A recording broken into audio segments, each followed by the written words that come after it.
بسم اللہ الرحمن الرحیم۔ محترم دوستان ذی وقار، السلام علیکم ورحمۃ اللہ وبرکاتہ۔ جب ہم محبت رسول کی بات کرتے ہیں، عشق رسول کی بات کرتے ہیں، تو پھر محبت رسول کے کچھ تقاضے ہیں، عشق رسول کے کچھ تقاضے ہیں۔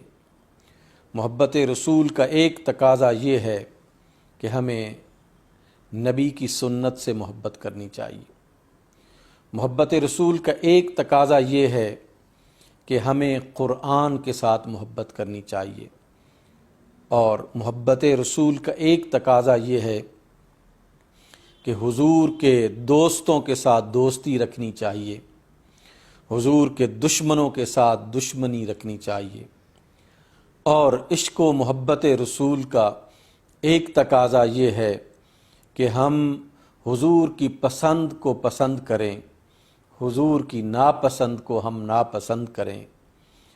اور عشق و محبت رسول کا ایک تقاضا یہ ہے کہ ہم رسول کے دین کی نصرت کریں، جو دین اللہ کے رسول لے کے آئے ہیں اس دین کی ہم مدد کریں۔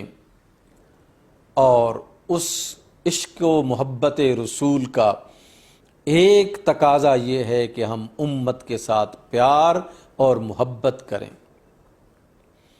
یہ امت رسول اللہ کو بہت پیاری امت ہے، اور محبت رسول کے نام پر، عشق رسول کے نام پر ہم مسلمانوں میں تفریق پیدا نہ کریں، مسلمانوں میں اتحاد و وحدت پیدا کریں۔ یہ محبت رسول کا تقاضا ہے۔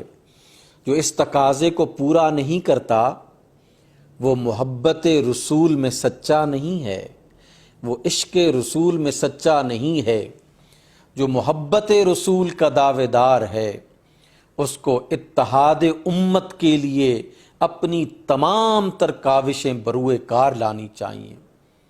حضرت علامہ محمد اقبال رحمۃ اللہ تعالی علیہ نے فرمایا تھا، دل با محبوب حجازی بستہ ایم، این جہت با یک دیگر پیوستہ ایم، کہ ہمارا دل محبوب حجازی کے ساتھ لگا ہوا ہے، اور یہ نسبت محبوب حجازی ہمیں ایک دوسرے کے ساتھ پیوستہ رکھتی ہے۔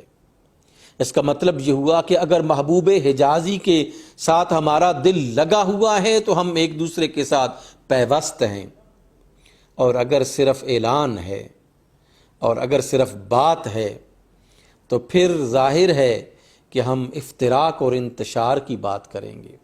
جو لوگ چاہے وہ کسی بھی مکتبہ فکر سے تعلق رکھتے ہوں، امت کی وحدت کے لیے، امت کو متحد رکھنے کے لیے کام کرتے ہیں، تو اس کا واضح اور بالکل بارے نقطہ نظر سامنے یہی آئے گا کہ یہ شخص رسول سے محبت کرتا ہے۔ جو رسول کی امت کے اندر افتراق اور انتشار پیدا کرتا ہے وہ لاکھ میلاد کی محفلیں کرے، وہ لاکھ سیرت رسول پر کانفرنسیں کرے، وہ لاکھ رسول اللہ سے محبت کے دعوے کرے، وہ اپنے تمام تر دعووں میں جھوٹا ہے۔ اگر وہ امت کے اتحاد و وحدت کے لیے اور امت کو اکٹھا رکھنے کے لیے عملی اقدامات کرتا ہے تو یہ اس بات کی نشانی ہے کہ وہ رسول ہاشمی کے ساتھ، رحمت للعالمین کے ساتھ محبت کرتا ہے۔ اللہ سبحانہ و تعالی ہمیں امت کو جوڑنے کی توفیق نصیب فرمائے، امت کو توڑنے کی جرت اللہ ہمیں عطا نہ کرے کہ یہ تباہی اور بربادی کا راستہ ہے۔ جو امت کے اتحاد کی بات کرتا ہے وہ اسلام کو مضبوط کرتا ہے، جو امت کے اتحاد کی بات کرتا ہے وہ میرے وطن عزیز پاکستان کو مضبوط کرنے کی بات کرتا ہے۔ آئیں رسول سے محبت کا اظہار کریں اور امت کے اتحاد کے لیے عملی کاوش کریں۔ اسی سے اسلام کی مضبوطی ہے، اسی سے اسلام کے دشمنوں کی شکست ہے، اسی سے پاکستان کی مضبوطی ہے اور اسی سے اس پاکستان دشمنوں کی شکست فاش ہے۔ آؤ مل کر اسلام اور پاکستان کے دشمنوں کو شکست فاش سے دوچار کریں۔